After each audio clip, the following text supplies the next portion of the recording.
For me, obviously, after doing really well in 2014, 2015 for me was a really tough year. And it's hard because, first of all, back in the day, we didn't talk about mental health the way we do now. I didn't feel comfortable saying anything about it because even admitting you had a therapist back in the day was like, oh my God, you're like weak or there's something wrong with you. So I went through a tough time and I just couldn't talk about it. I made the finals of a Grand Slam and everyone's like, okay, that means you're going to win one next year, obviously, right?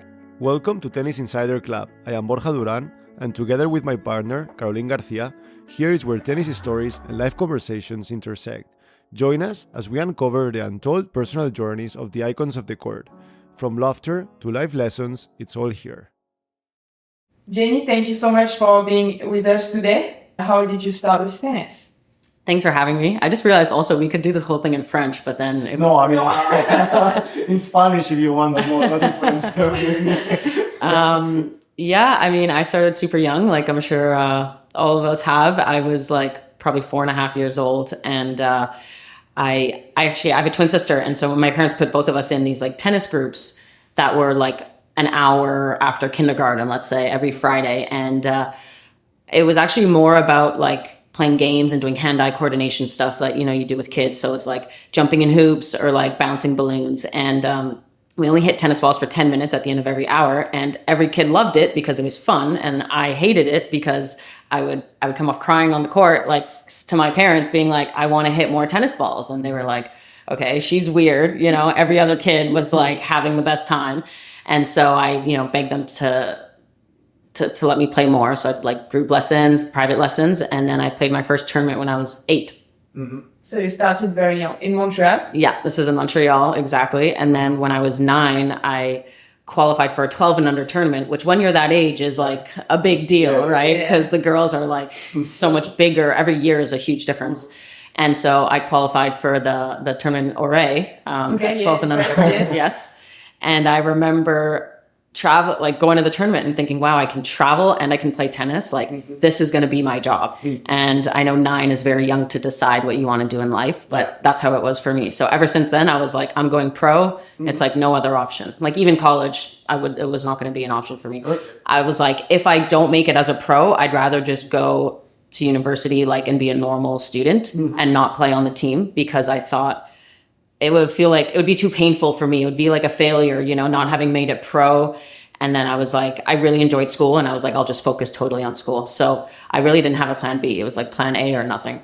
And it was completely your choice to do it. Yeah, of course. I mean, of course you need supportive parents. And like, obviously there are days where I didn't want to go to practice, and my mom's like, well, we have a private lesson booked and it's $100. So you're going to practice. So obviously moments like that. And then even when you lose matches, I remember being a kid being like, I'm quitting. And like, I mean, we've all had that probably our entire career, even to this day, but very glad I never decided to quit when I lost. There was one, I think, Les Petits As. Yes. I think I remember losing first round there, and I remember really thinking like, okay, this is it. Now I'm really quitting. And I was like, imagine if I did. It would have been so sad. I never would have known. I could have had a great time in tennis. Was it first one main draw or qualis? Main draw. I lost first one qualis. I didn't quit, so. Thank God we didn't quit. Yeah. I mean, you felt that way, I'm sure too, right? So many times after like losing tough matches, it's like... It's a young age, like I was not in the best of my country already, so world even less. So Petit Las was first round quali, and also very young tournament, I was nowhere. Okay. So it was sometimes you have to, I don't know if it's believe, but just follow your process. And at all this age, like you have very different type of body. One's are so much taller than the other ones. Yeah. And same year, but it looks like you have 3 years different for some reason. So you just have to be exactly. And the physical aspect is more different in the younger ages because we can have that difference. So yeah, I totally agree. And it just goes to show that junior results, by the way, don't mean anything, right? Because it's like you can. Some of the girls that won all those tournaments, it's like we've never heard of, right? And then it's like you lost first round qualies, and then it's like you went on to, achieve amazing things. And how is it this transition from being just a hobby, competing for fun, into like trying to become a pro and all the pressure there's behind? Totally. Is it this transition or not? Well, I found it very difficult when I started traveling.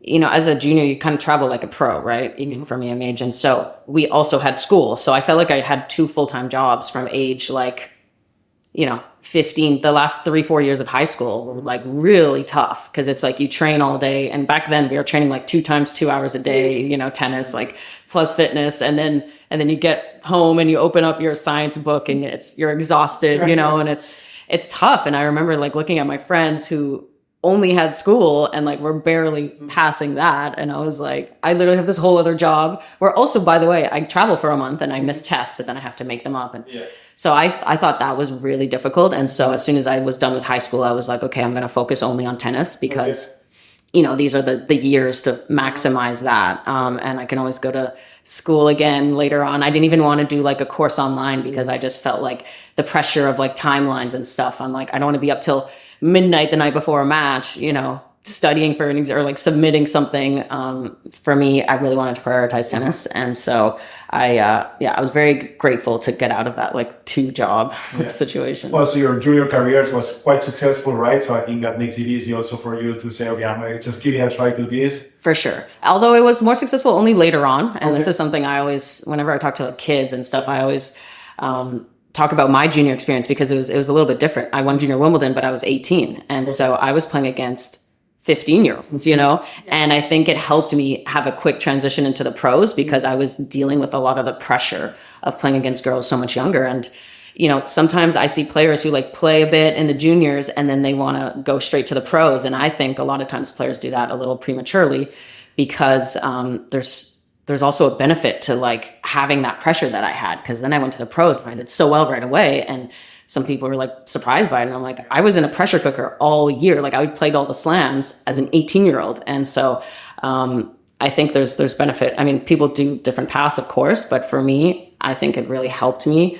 to play so late, still playing with juniors. Yeah, you're also more mature at 18. Also, until you are 18, you're limited in the number of tournaments. So what you're 15, 16, you're going to pro level and you play 14 tournaments a year. Right. You cannot make it with only 14. You don't have a lot of rhythm, and at this age you need to play a lot of matches, which is different through after when the years passed. But me, I did the same also. Like I was 18. Yeah, and I mean it's a good complement, I believe, to the pro tournament at this year. Yeah.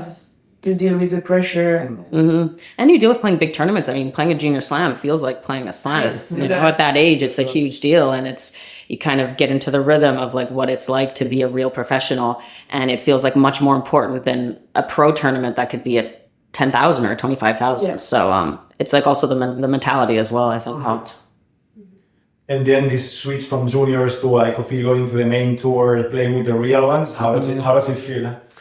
I mean, well, so like I said, I think because I was like winning a lot of matches in the juniors and winning Junior Wimbledon, it gave me so much confidence. I mean, winning Junior Wimbledon felt like a really big deal at the time. And so I just kind of had this belief that I could, be good. And after that, I won a 25K right away. And then I went to play in Washington, D.C. I made the quarterfinals of a 250.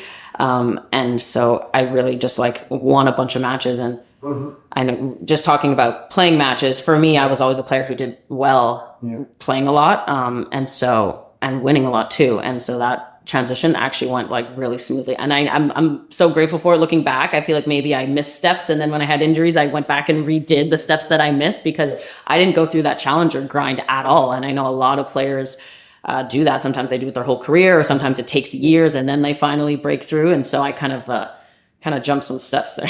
At the same time, I guess at the moment there's like no much expectation, right? There's no many eyes on you, so it's kind of easy. Everything you do is like a bonus. I don't think it's taken for granted, right? So it's easy to progress there. I guess the issue comes when everyone is when you're set, when you're expecting already some results, is when it gets more tricky. I mean, you see that with all the players who break through. Often, we have an unknown like Mira Andreeva who comes out. We don't know her game at all. She's super young. Like obviously, anyone who plays against her will feel more pressure, and it's a big unknown. And so and then once you start like learning about their game, and then people can start having a better strategy and like not feeling that like big question mark. But any like young player who breaks through, it's very like common, I think, for that to happen. And so I definitely like went through that as well. When in those years at like 18, 19, you were playing even better than what you had in mind in goals wise, or you were like, I mean, yes and no. You know, of course, I wanted, my goal has always been to win a Grand Slam. So like ultimately doing anything was like kind of expected because we have dedicated our whole lives to this. And when I started doing well, I got asked this question a lot. It was like, are you surprised? And I was like, you know, yes and no, because I've been doing this for 15 years. So like, it's not like I just woke up and decided to play tennis and like been surprised. And it's just funny how people like forget, or they don't know really like the sacrifice, the amount of time and the dedication. Exactly. But at the same time, of course, I definitely feel like it happened quite quickly. Like, I feel like I knew I could achieve those things, but for it to happen like right away, was probably a bit surprising. It felt good, you know, it's kind of, you have to process things, right? And at such a young age, just kind of getting thrown into that and doing well was, I was definitely not processing. So like years later, I'm like, okay, processing that happened. So I'm still processing with my therapist. But yeah, I mean, definitely at 18, you're not probably ready emotionally to handle all these changes, all this expectation and pressure. So I guess it's like, it's easy to like not handle it well, Yeah, exactly. So it's just, it's like sometimes you don't even know like what's happening to you, you know? And for me, I was so in the moment with playing tennis and going on this crazy ride that like, I would look back years later and be like, oh my God, that was so crazy. But in the moment, like you kind of just go with it and like things, it's okay. This is what's happening. This is normal, you know? So. Do you stop enjoying when all this pressure starts to come, all this like stress, you start fighting for the points, you see this goal of getting the slam closer? Do you lose a bit the essence of like playing? I mean, for sure. Look, for me, obviously, after doing really well in 2014, 2015 for me was like a really tough year. And it's hard because, first of all, back in the day, we didn't talk about, you know, mental health the way we do now. And it's something I've spoken about a few times in interviews where it's like, I was really struggling and like, I didn't feel comfortable saying anything about it because even admitting you had a therapist back in the day was like... Yeah, people thought you were crazy. Yes, you know, it's getting better now. Or that you have a weakness or, you know, I was like scared to say something because then my opponents would like feel more confident playing against me and stuff like that. And then just public perception of like, oh my God, you're like weak or there's something wrong with you. So, you know, I feel like it would have been probably helpful to be able to talk about it or just maybe, you know, have this outlet to be able to express maybe more what I was going through. And I totally couldn't do that publicly at all. So I'm so happy now that it's totally normal and everyone has a therapist, or everyone should have a therapist. And so I'm happy that that has changed. But I went through a tough time and I just couldn't like talk about it, you know? What was it the main reason you think, like the stress or? The expectations, number one. It's like from you or from the outside?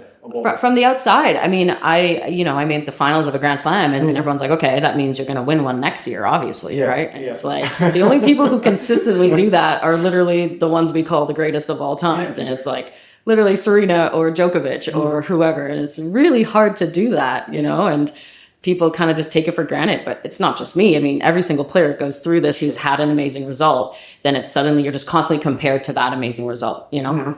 And people are like, okay, well, don't like read things online. And, you know, the whole social media is a whole other subject. But I would really not read things online. And I would try to explain to people, I'm like, I have to go to a press conference unless I want a fine, $15,000. And the reporters ask me stuff about, like, I can't avoid it. The reporter will literally be like, people are talking about how you've lost 6 matches in a row. How does that make you feel? Oh, you get hate on social media because you did like a non-tennis photo shoot. And then it's like, I'm forced to face it. So even if you like delete it off your phone or whatever, you still like are aware of. And even if you avoid probably these media interviews like Naomi Osaka did, right? Roland Garros, you will still get like even more attacked, and your like environment will tell you, hey, you're doing something wrong, which at the end it's just trying to protect yourself. So it looks like there's no way out from this criticism. Yeah, I mean, for some reason it always arrives to your ears, even if you don't go exactly. on there. This is what I try to explain. Reason, you're like, I didn't want to know, but it's like, either someone without paying attention told you, or it's like a conversation or whatever, and you hear it, even if you're not on social media, you're not, obviously now no one is reading newspaper, but it's like, but you hear about it. Exactly. You hear about it, whether it's like a friend or an uncle will send you an article, or like you'll hear about it, or literally being forced to do your job to be asked about it. And so that's what I tried to explain to people. I'm like, trust me, like I'm trying not to read the bad stuff, but with my job, you're forced to. So you have to learn how to deal with it. You know, you can't just bury your head in the sand. It's probably good to have an idea also of just like the general, I don't know, what people are saying, because you're going to be confronted with it. So you might as well know and like be prepared. Maybe control the narrative as well, right? If you are fully aware of what people are saying, maybe you can like create also your own narrative, explain things, no? And at least like you have the peace of mind that you're saying what you have inside, right?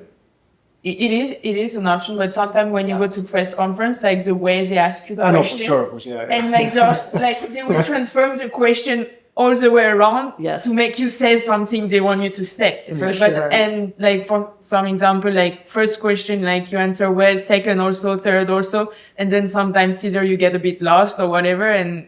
But it's you think also they're like more mean with women than with men? Because like from the outside, it looks that some guys might have some success. Then after they struggle for a bit, you have plenty of cases, and they don't seem to be that hard on them. Well, on the other side, it looks like sometimes, especially also in social media, people feel entitled to criticize a girl because she's not doing as well as she did 1 year ago. And it's not like she stopped training or anything. It's more complicated. No, that's what I explained. And I'm like, look, the week I made the finals of Wimbledon, I was taking selfies and everyone loved it. And then I'm losing first round and I'm taking selfies and everyone hates it. You know, I'm like, I'm doing the exact same behavior and it's just judged so differently. And you know, it's like when you win, you can do whatever you want. No one says anything. When you lose, then it's like everyone's scrutinizing your every move. So it's, I guess that's human nature a little bit. So you also have to understand. How hard was it for you to get that close in Wimbledon to winning a slam and like not being able to? So brutal. I mean, I still to this day have not rewatched the finals because I just can't. It's like too painful for me. Yeah. I got killed, which maybe is a blessing in disguise, because you know when you come so close to winning a match and then you lose it and you're replaying over and over in your head what you could have done better on like a break point or a match point. When the other is better. Yeah, maybe just getting killed by Petra was like a good thing. I mean, it was a surprise to. I mean, you had done very well in Australian Open and in Roland Garros already, but like to make final in Wimbledon, you were surprised. Like it was. I mean, like I said, in the moment, everything it felt normal. Like I was just putting my head down and working hard and playing well and just continuing this ride of confidence. Yeah. So happy and like. I wouldn't really say surprised, you know, it's more like I believed in myself and I've been working towards this every single day for years and years and years. So it's kind of happy, but like I always knew I could do well. And it was more just like, okay, like it was kind of like relief for all the hard work and like, you know, really trusting yourself because I believed I could do it and I showed myself I could do it, you know, so then you like kind of trust yourself and, obviously looking back, I'm like, wow, like I went through this crazy thing. But in the moment, like, you know, I was just like in my little bubble. On this match, like you say, you cannot rewatch it because you have regrets on how you played or because you were so stressed or... You know, it's interesting. I never felt nervous before any of the matches, like in that tournament specifically, except for the final. And I remember sitting in the locker room and feeling my hands sweat and like my hands like never sweat. And so... it was like a physical reaction that showed me like, wow, like my brain, I'm like thinking about this differently. Like this is different. And so I was definitely very nervous for the final. I was told like right before the match that the princess Eugenie, who I was named after, was going to be in attendance. I was going to be watching. And I was pressure. Like, you know, it probably would have been better if I didn't know that, you know, an amazing moment in my life that I just think is so cool because I was literally named after her. But yeah, so, you know, just...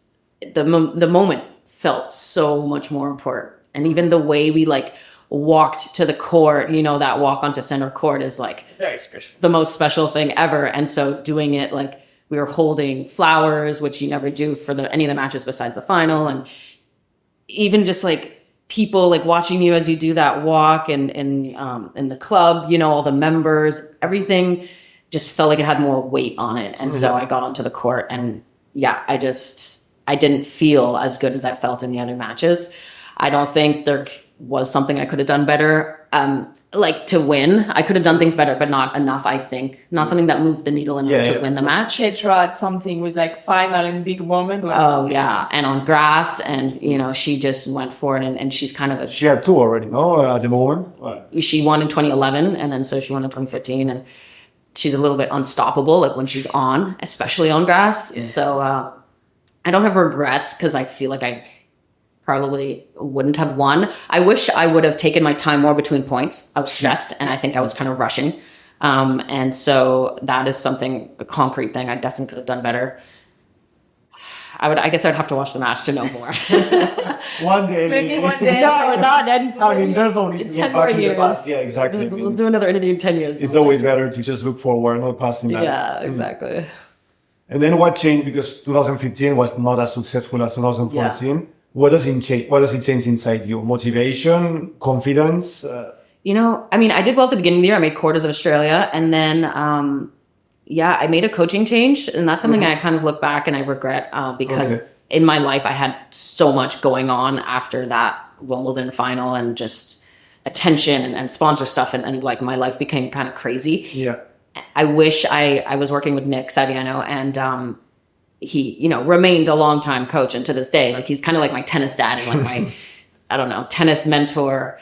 But I stopped working with him at the end of that year, and I wish I hadn't, because everything, I just wish I kept something to keep some stability, you know, even if maybe 6 months later or a year later we would have stopped, like just in that crazy moment to just kind of keep one thing more constant, because literally everything around me was changing. And so I feel like that maybe didn't help with like the success on the court short term. Just having that, like trying new coaches, doing a different coach, things like that. And then, just the weight of expectations. It's like when we talked about earlier, as a junior going on the pros, it's like you're expected to lose. And if you win, it's unbelievable. Yeah. And so that's how it was for me, right until the end of 2014. And then it was like, if you win, it's normal. And if you lose, it's a disaster. Anything but a final is a failure. Exactly. And they expect the same results. They expect better results. And it's like, you're not headlines tennis change at the moment anymore? Huh? You stopped enjoying tennis at the moment?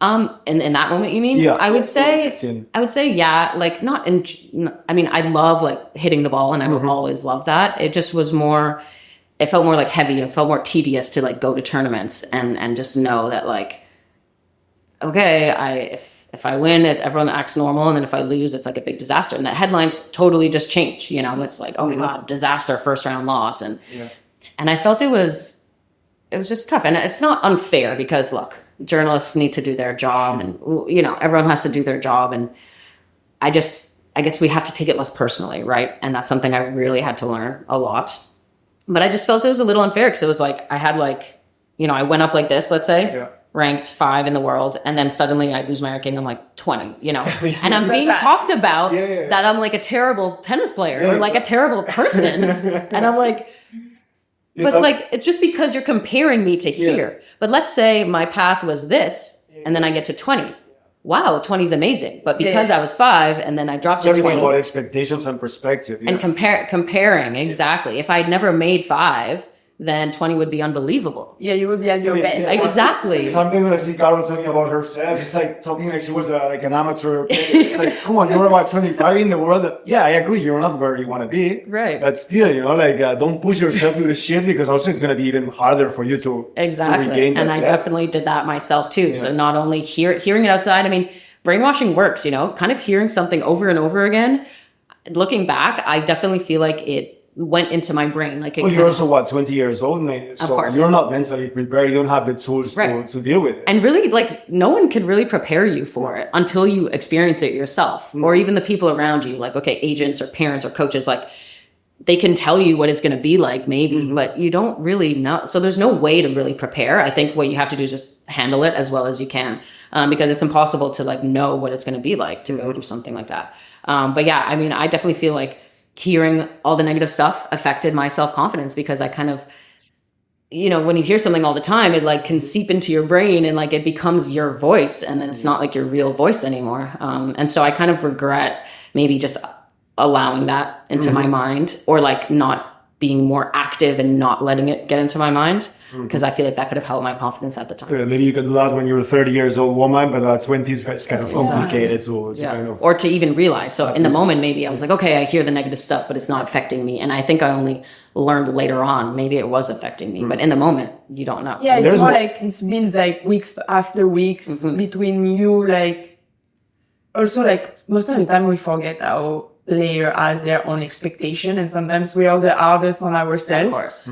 Like we like, yeah, I know I can do that, and now I cannot do it anymore. And so you're already kind of negative and kind of done with yourself. Then on top of it, you hear the media after your match saying like, you lose again. Right. You know, it's like... And then it's probably like, see, like I was right, because they're saying that too. It's kind of like a self-fulfilling prophecy, right? And then it just becomes like a negative thing. When you have also all the dramatics on social media, just being the cherry in the cake. Exactly. So I remember definitely thinking negatively about myself a bit later on. I remember 2019, and I was like, I think really like just feeling like thinking negatively about myself in terms of playing tennis. And then I remember waking up one day and being like, wait a second, I'm like top 100 in the world. I'm 80 in the world. What was your dream when you started? Yeah. And I'm like, why am I allowing myself to like let people make me feel bad about myself and then me let myself make me feel bad? Yeah. When I'm like literally, you know, I'm signed up to play a Grand Slam and I'm going to get in on my own because I'm 80. Like, I just like had this epiphany of like, what am I doing? It's crazy. Like, it's really tough. Did you thought about, I got some moment to stop? Like after 2015, with all these mental health issues or pressure or struggles with anxiety or depression, is there any moment where you think like, I'm done with this? No, I mean, I was never gonna just stop. It was more just like, it just became this hard to live with, you know, hard to deal with. And, you know, by the end of that year, I actually started playing well again and did well. And then I had that unfortunate concussion accident at the US Open. But I was into like the fourth round there, and I was in doubles and mixed and like enjoying it. Like I was like the only player left in all three, and I was exhausted playing like 2 matches every day. But I was like really enjoying it because I finally felt like enough time had passed with like the bad stuff. You know, initially I was really a lot of attention, and I'm like, okay, no one cares anymore. Like, just play tennis, you know, whatever. I had actually lost a really bad match. I lost to Roberto Vinci, like 0-1 or something in New Haven. I think the week before. The week before US. Yes. Oh. And that was like exactly. Like I think every player every once in a while needs like a bad match like that, because it helps you kind of like reset and be like, okay, try to look more objectively, like where are the problems. I've often said like winning sometimes can like success can mask problems, right? And so sometimes you need just a good like slap in the face, like, wow, I just got killed 0-1 in less than an hour. And I just remember like talking to my coach, talking to my mom, and just being like, whoa. And then I like just turned it around, and like I did really well the next week. So it just goes to show it's not there's no like magic recipe, right? You're not like, okay, I'm gonna win a tournament the week before the slam, then I'm gonna do well at the slam. Or, you know, it's just like there's no recipe. It's like anything goes. The tennis is crazy. Like, we all know this. Was it the year she actually did final? Yeah. So yeah, she was not that bad. Exactly. Yes, exactly. But we didn't know this at the time. No, obviously. And maybe it was that match that did her confidence, right? Exactly. So, and I think I was supposed to play her in the fourth round, and then I had to the draw. So yeah, I think that's what I read this morning. Yeah. So that was. And how does it feel when looks like you're getting back now to the essence, try enjoying again tennis, and then this thing happened with the conclusion? How was it for you? That was a really tough time mentally, because I felt like I was finally like crawling out of this hole that was so tough for me all year, and then I just felt like I was like got knocked down again, you know, like literally, and it was hard for me. Sometimes I remember thinking about it, taking a shower, and I would just like start crying in the shower, and I'd be like, why did this happen to me? Like, why, you know, I just had some tough stuff going on, and then just have something else that's hard. You know, life is just ups and downs. And I was trying to wonder, like, what's the reason this happened? And then, I don't know, you just have to be mature and be like, everything happens for a reason. You know, maybe if that didn't happen, I would have gotten in an earlier transportation car from the US Open, and then that car would have crashed. You know, like, you never know about life, and you got to always like be like, okay, nothing is really life or death except for life and death, right? Exactly. And so obviously that was a very terrible, like accident, physical injury, but it wasn't life and death. And so I just had to work through it. But it was a very, very tough time. Yeah. In some interview, you talked about some very difficult time and some food disorder. And I also had some food disorder in the past. Can you talk a bit about it? Like how were you able to get over it? Yeah. I mean, for me, it was like, I feel like I've always been okay with my relationship with food, and it's never really been an issue for me. But it just, when it came to like tennis, and then specifically in the years where it was like, I felt really stressed about matches, it was just hard for me to eat. Like I was just so stressed. So I feel like some people, when they're stressed, they eat. And then some people, when they're stressed, they don't eat. Like people have different reactions to it. And I'm the type that like, it's hard. Like I just feel like my stomach's like in a knot, and there's like, I just can't, like keep something down. And so I would just like really struggle before matches eating. And then I would obviously like work so hard that it's like, you need to be able to put the calories in that you're burning. And so even like after the match, I'm like trying to eat. And then like, I'll tell like a friend this problem, and she's like, okay, like I'm trying to like lose weight. You know, like most people have the opposite problem, I guess, or I don't know what the ratio is, but I'm like, yeah, but this is a real problem. Like, it's not like, I'm not just like saying this to sound like cool, like, oh, like it's hard for me to eat, or like I'm trying to be skinny or something. Like, it's not about that at all. It was like, I know I need to eat for my job. And I would just be so nervous before, so stressed that I like was trying to eat pasta, you know, like all tennis players do.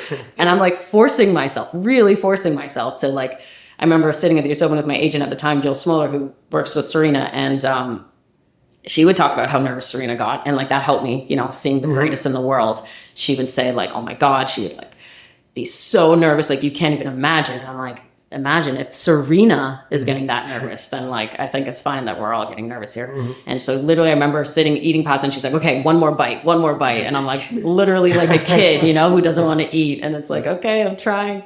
And so, you know, even to this day before matches, I'm still nervous to the point where like, I kind of have to force myself to eat. But it was just like a stronger period of time because that stress was like so heightened. Yeah. So for me, it's like, if I'm stressed, it's more like shut down, and like body shuts down, like everything shuts down. Don't want to eat, don't want to do anything.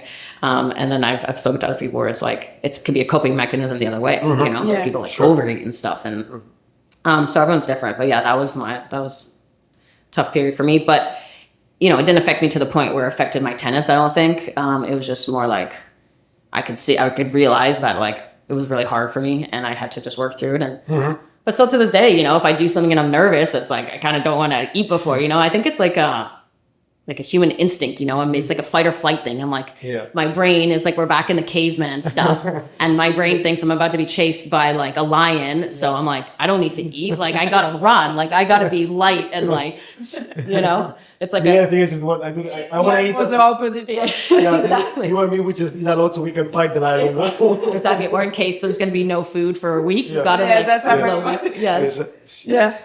No, it's funny because we're so like, we live in such a modern world, but ultimately the brain is just so, it's kind of simple. It's like just survival. Like that's the number one goal, is survival. And we have all these reactions and stress based on that. Have you worked like actively on it to be able to manage emotions and all this stress better over the years, or not? Oh, for sure. I mean, so I've obviously like worked with therapists, worked with multiple, I find it's hard to find a good one. First of all, let me just say that I've had to go through a few to like really find one that clicks. I have an amazing one now that I love. And the biggest thing is like awareness, because sometimes he'll be talking to me about like an issue, and I'm like, okay, but how do I fix this? And he was like, first of all, just being aware. So it's like, then you can catch yourself, you know? And so that was the number one goal for me, was like, I see myself now in like, let's say a situation where I would normally get mad or something, like off the court, you know, like with my sister or something. And then I'm like, okay, normally here I would have this reaction. And now, because I'm aware, I'm first of all thinking about that. So I'm not even having the reaction. And then I'm like, okay, what's a better reaction I can have? And I think, if all of us, if we could all just be more aware, we would have such a nice, peaceful world. Be less impulsive, right? If you control it, if you can understand what's going on, you can control it and adapt the response.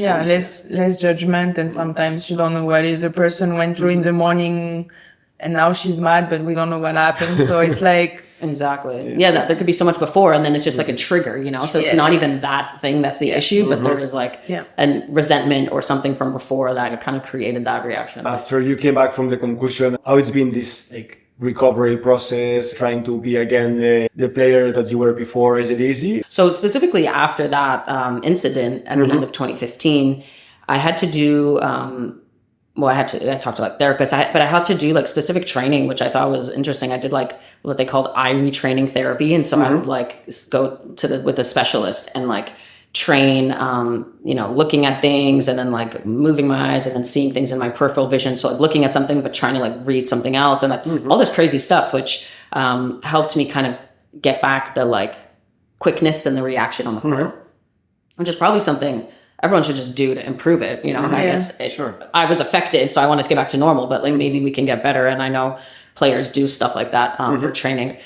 So that was interesting for me to experience, but it was tough after just because I didn't have like the confidence in myself. I just wasn't sure because I would get sometimes like effects of the pain sometimes still when I was playing. And so I was on the court and I'm like not confident. Like, what if this goes to 3 sets? Like, what if it's a bit hotter outside? If I remember playing specifically in Malaysia in March in Kuala Lumpur, and it's like crazy humid, crazy humid. I was wearing like wristbands here and here. I put 2 on my arms because it was like I was sweating so much, and I started getting like headaches again, and my head was hurting.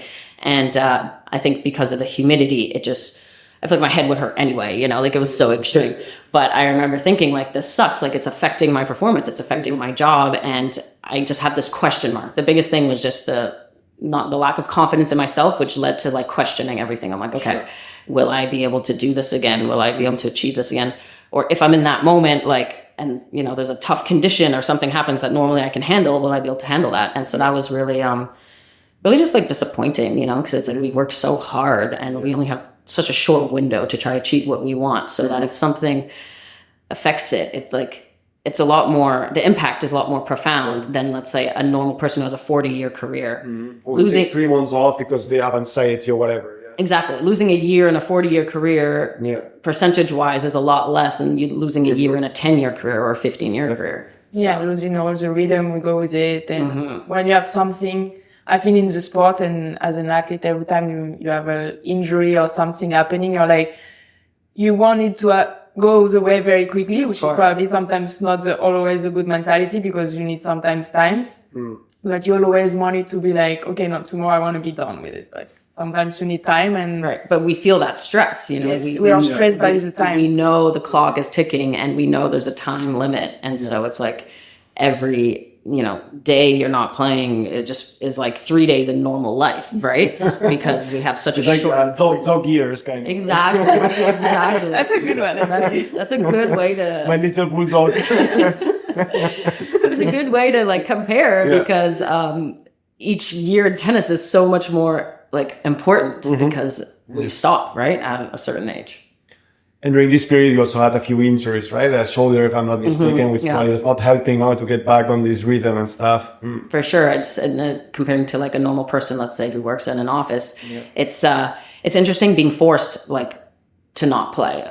I know we can all take breaks if we don't want to play, but like being forced not to is a really hard one. And that's what I learned with injuries. And it's the name of the game, right? Athletes, we all have them. And it's kind of like you have to see it as part of the job, literally. But it just takes a lot of patience, And it's one of the reasons I love tennis as an individual sport. It's because like you are more in charge of your destiny, right? I can choose to play tournaments. And even if I'm ranked 1,000, I can go play small tournaments and have the chance to work my way up. Whether I do it or not doesn't even matter. But it's like I can choose to do that. Yeah.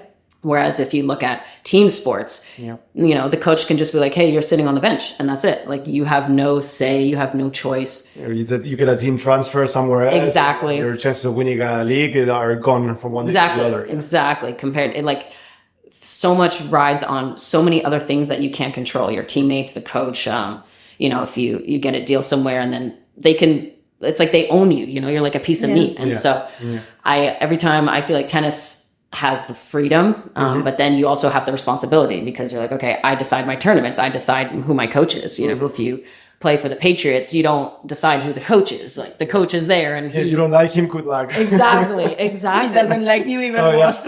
Exactly. Then you're in trouble.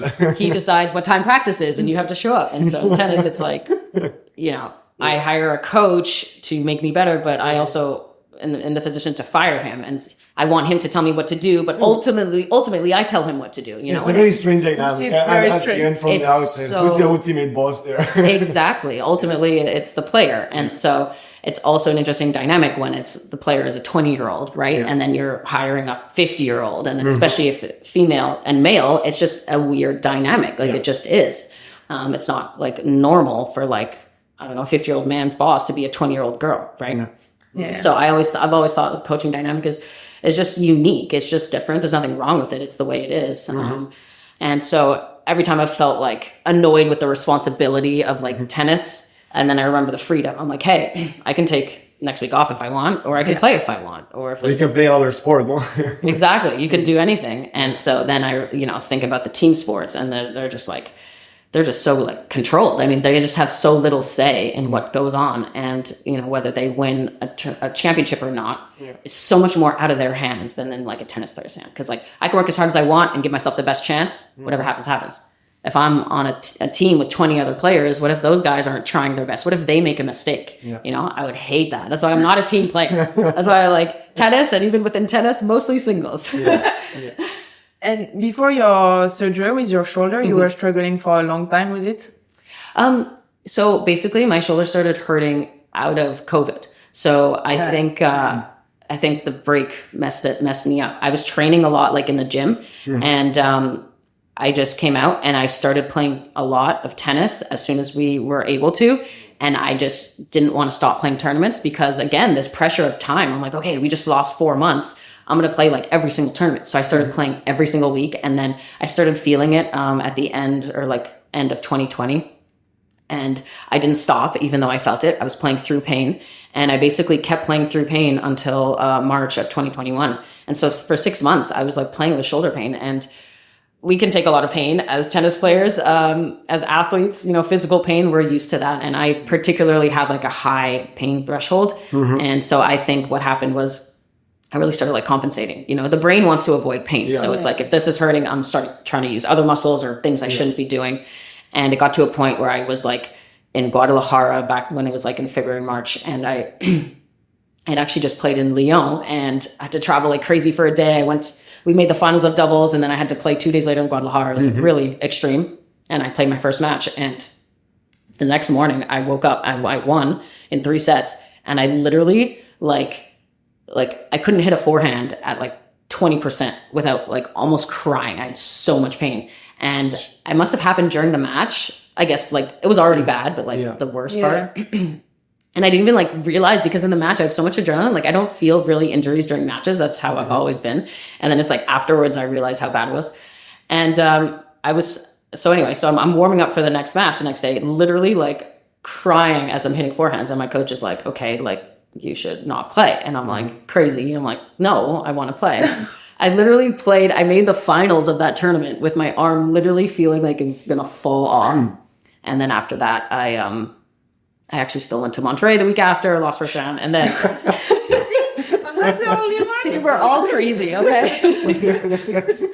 You can understand. Don't make me talk. I just like refused to stop. I was like, COVID stopped us. I was like winning matches. I was like, I literally just won my first round match, and I was like, I'm playing. Like I finally won a match. We're finally out of COVID. We finally have tournaments. Like I'm doing this. I don't care. I didn't want something else to stop, And then I go back, I go to LA, do an MRI. It's like, it's like 40% torn. Like I tore my subscap, which is one of the 4 rotator cuff muscles, which is the hardest one to tear, by the way. They were all shocked that like, you did a good job there. They were like, we don't normally see this in tennis players. Like this is more like in football, like stopping, like more of an impact injury. It was because it's the muscle that is underneath the scapula, right? Okay. So, it was a very impressive injury. And I tried for 2 months to rehab it without doing surgery, tried everything I could, and that didn't work. Maybe it made it 5% better. I'm not even sure. When you like question so much, you're not even sure what's happening. It's is it worse? Is it better? Anyway, so I finally just had to do the surgery, and it was my first surgery. And I was like, it's not bad getting to 28 with my first surgery. I mean, I know so many athletes that like you end up usually having surgery one point or another. I mean, I was like, okay, I didn't do terrible, but I so didn't want to do it. Literally the morning of the surgery, I'm in like on the bed and like waiting to see the surgeon to see me before we end up going in. And he just like I was like, can you just like retest it? Like, I just want to make sure it like really hurts. Fix this morning. And then we like did like the moves that hurt, and literally It was okay. yeah, I was like, that's not so bad. And he was like, are you serious? Like, it's been 2 months of you trying to fix this and 6 months of pain before that. But it's crazy. And I remember coming out, it's the first time I went under general anesthesia, and I was really kind of terrified of that. I remember the night before I was like calling, my mom was with me, but I remember calling my dad the night before and like FaceTiming everybody and being like, in case I don't wake up. I was like being so dramatic. You know? But I really had a bad reaction after I woke up, and I was just crying. I was completely, my mom was there. She was taking videos of me because I was like coming off the drugs, you know, but like completely crying. I'll have to release the videos one day. It's bad. I was just like, I just don't know what's going on. And like, I really had like an emotional reaction. Okay. And the doctor said like, I think it's because you were so stressed about the surgery that like it was like a release after, but it was tough. It was tough. How much time off did you have to take after the... So this was like in June 2021. My first tournament back was the week before US Open. So it ended up being like a year. I hoped it could be earlier, but the shoulder's a tough one. Overhead sports, like athletes that have to do overhead movements, is just a whole other ball game than other sports. And I learned that the hard way. So yeah, it took a while, but I was really happy to come back and never had pain since. You're pain-free now? Mm-hmm. Completely pain-free. And you know what? I feel like like movement-free and everything? Oh, yeah. No limitations, nothing at all. Mm-hmm. That's good. And I actually feel like my serve got better. And I was like, no way. I know you hear about surgery and then the player was never the same and stuff. Especially for shoulder, actually. Especially for shoulder, for an overhead. Shoulder and wrist, but shoulder, like there's a lot of people who say like, they cannot reach. Yes, or can't feel as well anymore and stuff like that. I literally was like, what did you put in my shoulder? It feels like bionic now. I was like, I swear my pace like got a little faster. So your doctor did a good job. Yeah, I'm like, what did you do? Like, is this good? Is this allowed? So yeah, grateful for that. But life experience, you know. Yeah.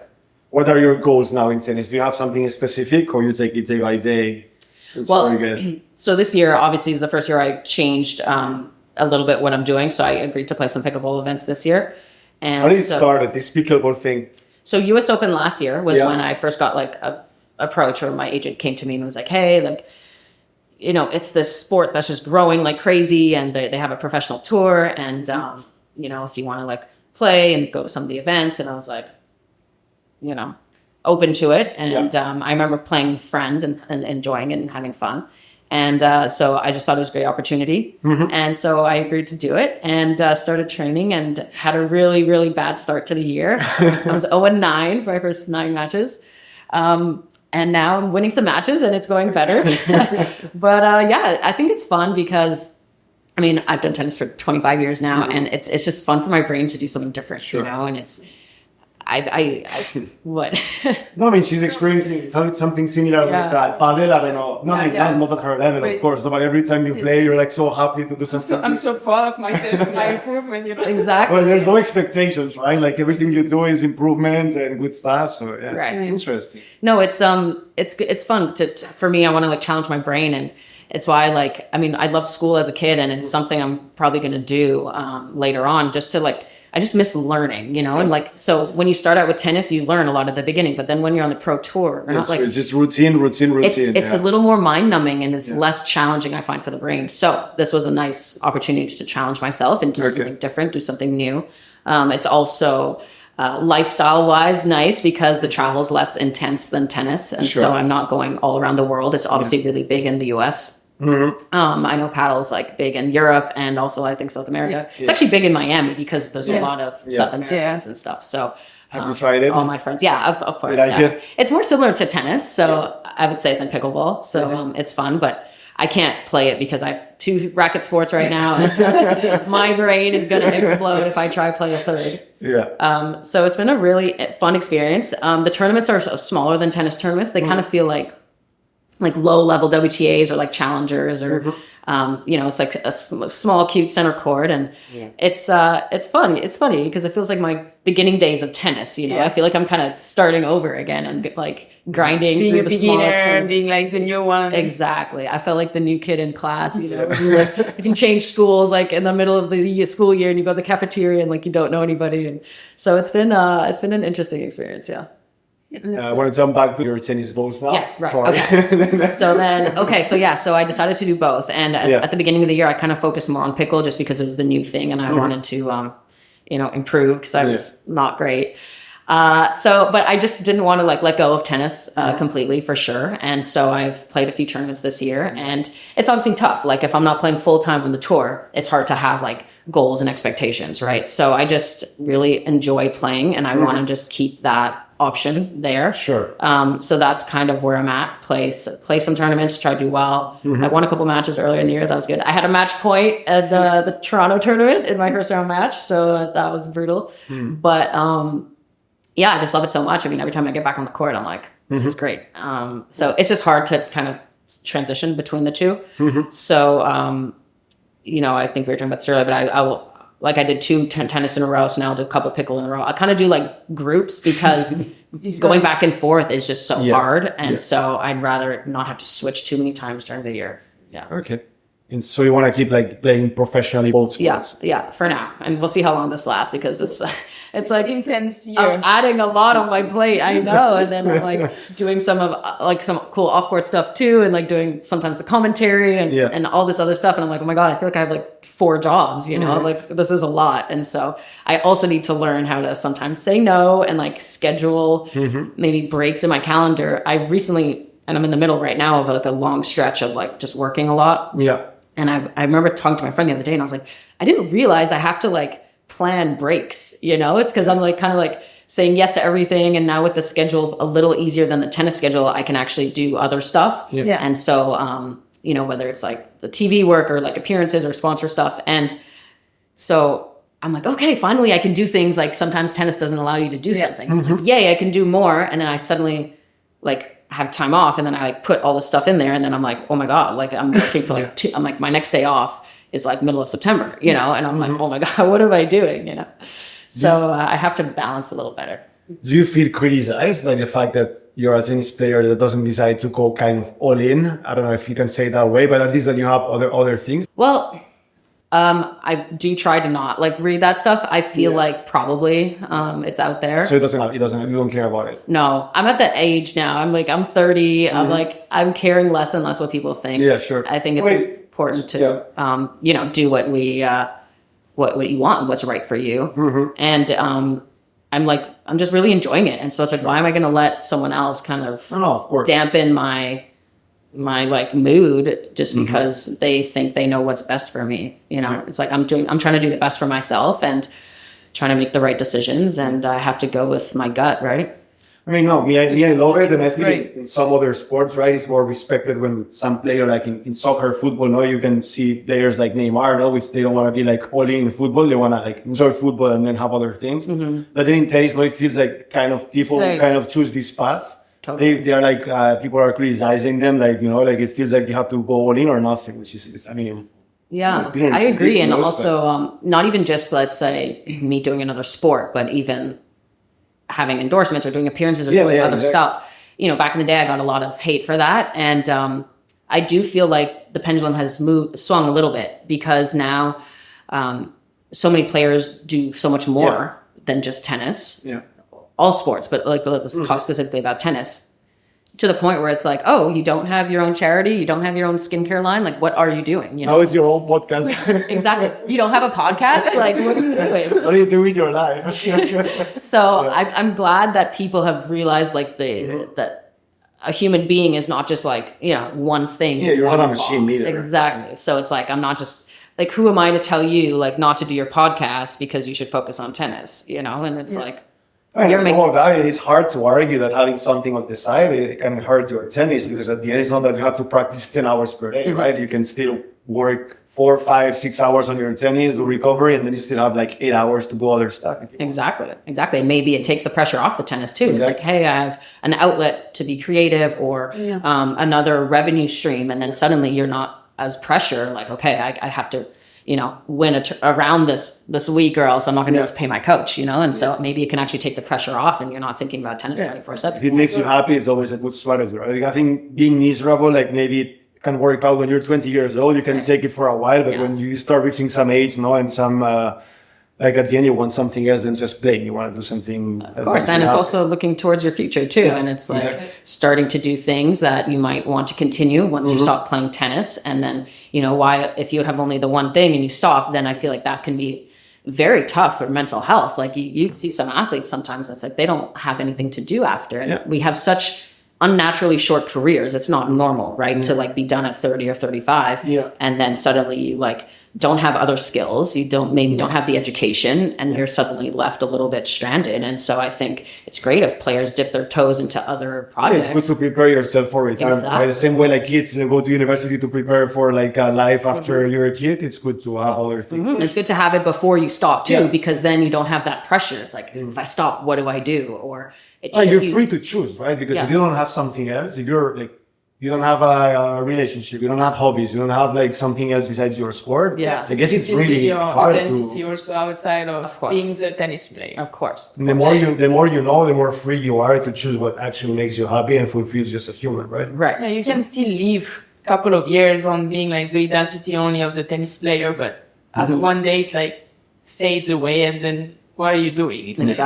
Exactly. And you will always have that for the rest of your life, and it's an amazing life experience, but it does have a time limit that most jobs don't have. And so I think it's great to, it's like, for me, it's like, I know, okay, if I never play tennis tournament again, I'll be fine. And I'll have X, Y, Z to do, to rely on. And I think it actually can take pressure off as well. Because when it's only tennis, then it's like, if that's gone it could be also not because you're 30 and you retire, but because you had injury that is just career ending, then it's like, what are you left with?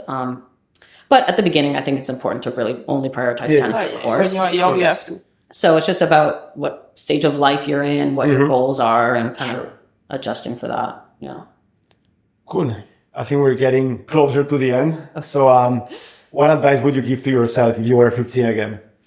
That's such a good question. Whenever I'm asked this, it makes me sad because I wish I could do it. It's like tempting me. And I'm like, I can't go back in time. I mean, I would say don't listen to those outside noises, the people that don't matter. Besides like your core team and the people you like decide to trust, literally don't care about what anyone says, because it's like they don't know you and your life. And how can someone looking in who knows 2% of you, make it and like have an opinion on a decision that affects 100% of your life, And so it sounds cliche, and it's hard to come up with any kind of advice that wouldn't be cliche, but it's really so true. And I look back and I'm like, I wish I just didn't care as much what people think, or affect my thinking based on what people think, or potentially affect decisions based on what people think. It's just, I don't go around and tell some random person what to do with their life. So it's like, why would I know we're in the public eye, so people feel like they can do that, and that part is fine, they can do it, but it's about how you take it. And so just to not take any of that stuff nearly as like seriously as I feel like sometimes I did. Yeah, as you said before, not to be aware that you're not like, just not because they say it, it's true. And I think like it's very important to not listen too much to people who haven't achieved what you want, right? Exactly. Because I mean, they don't know the way, so why should you listen to them in some way? Yeah, I read this quote recently where it was like, don't take advice from someone who doesn't have the life that you would want to live, exactly. Right? And so you don't respect at least or admire, okay? Exactly. And so unless they're there, like, success-wise or whatever is the goal, then why would you even consider that advice? Yeah. Cool. And then last one, we always ask, who would you like to hear next in the podcast? One woman and one man? Like who I want you guys to... Yeah. Okay. Or if you want to interview... You can join. Well, yeah, I'll add a fifth job, podcast host. I'll meet you guys at some tournaments. Who I want you guys to interview? That's a good one. Well, I mean, I would say Novak. Okay. We're trying. We're trying hard. Okay, I'll try. I'll try help you guys. You can root for us if you find you. I'll be like, they're normal. They'll ask you nice questions. On the men's side, I would say Novak, just because I mean, what he's done, I think, is just so insane, and I'm a fan of his. I didn't used to be, actually. I mean, I've always been a Roger fan, so like Roger to me is still always there. But I wasn't a fan of Novak, and then became a fan. I think him standing up for what he believes in is so important, and the way he can still win the way he does, and the way he takes care of his body, and he's like just not normal. I mean, he's like a freak, obviously. So it's like, I would love to just know the inside. Yeah, we'd like to be in his mind. Exactly. I can't wait for that one. Yeah. On the women's side, I would say, I feel like someone who, it's so much something we talked about, someone who I grew up with, Jessie Pegula, who went through that challenger grind for so long, and she really only hit success late in her 20s. I would love to, hear about that, because it was such an opposite trajectory than I had. And we grew up together. We're born one day apart. Like, I played her in the juniors. Like, I literally know her, we were like, I just knew about her for so many years and just been friendly with her for so many years. And so to like not be in the top 100 until age, 27, 28 or something, and how you keep persisting, and then how you suddenly unlock that and then become, 3 in the world or whatever her high ranking has been. I think that's respect for that. Yeah, it's true that she's been struggling a bit more than the generation of junior from 94, 93. But she kept like working so hard and then made it to the real. That's also right, but how she's so stable, right? Like, she had to work so hard for it, and now she's like ready, and she has the tools to manage it better than. But it just shows you how the trajectories of careers can be so different. There's not only one. Yeah, I mean, if she was comparing to you when she was 18, she would quit, right? And she would have missed such a successful career. Exactly. So right. Cool. Yeah, so fascinating. Love it.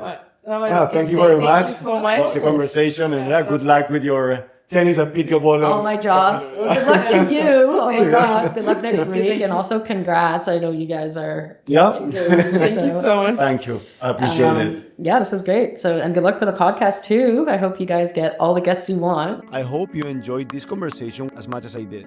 Thank you very much for listening to our podcast. Stay tuned for our next episodes, and in the meantime, it would mean the world to us if you can hit the subscribe button on the platform where you're listening to our podcast, and also if you can leave a positive review. It will help us reach new people. Thank you very much, and see you soon. See you soon.